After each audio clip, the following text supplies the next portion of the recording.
I think Mother Earth is waking up.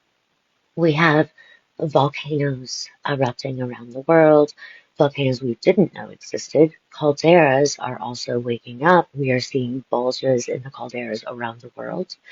Additionally, we are having earthquakes in places we haven't always seen earthquakes, um, and around the uh, crust plates under the oceans. You're seeing significant earthquakes, sometimes up to a magnitude 5, up to a magnitude 6. We are having glaciers break apart all over the world, from the Doomsday Glacier in Antarctica to the glacier in Sweden. The second time it's breaking apart. I know this is all hypothetical and theoretical from this point on. I am not talking about like the actual scientific things happening, the magnetic poles shifting, the earthquakes, the volcanoes. This next part is hypothetical. Humans have changed.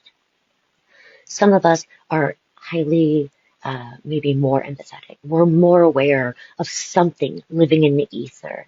That's the air around us, something living in what we cannot see. We're becoming more aware of how indigenous and native peoples lived and survived for thousands of years, and somehow we are being connected to our ancestors, those who were on their own lands before they were invaded. Mine, mine go back over like 2,000 years, right? And I have felt it. And I'm not saying this as an I felt it so it's real. No, no, many of you have felt this longing in your heart to be with the earth, not take from it, but to be with her. And we are seeing a rise in native practices that are showing us that for thousands of years, people were living with nature. I mean, we really have to see it. And I think it's important that we understand the way that we have been living. It's not benefiting the earth and it's not benefiting us. There are people who have lost empathy. There are people who used to care about the homeless. They used to care whether kids were going hungry or not. They used to care whether soldiers were being sent overseas for illegitimate wars. They used to care if people were putting centers and fucking tortured. But they don't care anymore. I don't know if it's pride or brainwashing or worse. I don't know. But we have a choice. We have a choice to finally wake up. See that mama's up. We can see each other all as brothers and sisters while we see the differences that we have, and we can look at that without declaring one better or worse, meaning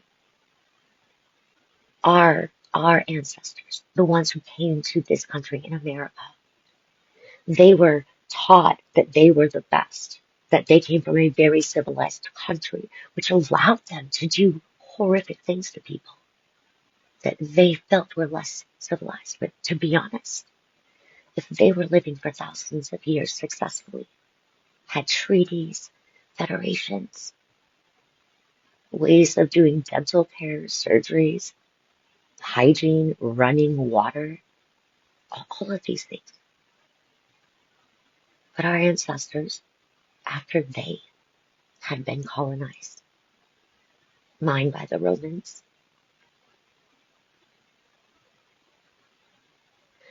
we forgot our cultures because it was stolen from us too. Now it's time to help. It's time to help the Native, Indigenous, and First Nations peoples today. Because when we help them, when we help them, they lead. We follow, we help. They lead.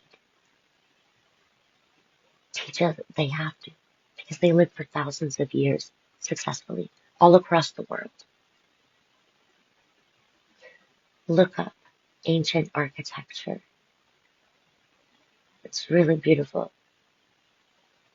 And our ancestors, after they had lost their culture and it had been stolen, forced to give up whatever they believed in for a foreigner, right? For a foreign nation to come in and tell you what you believed. And that is why we need to help. Just my thinking though. If you last with this long, thank you.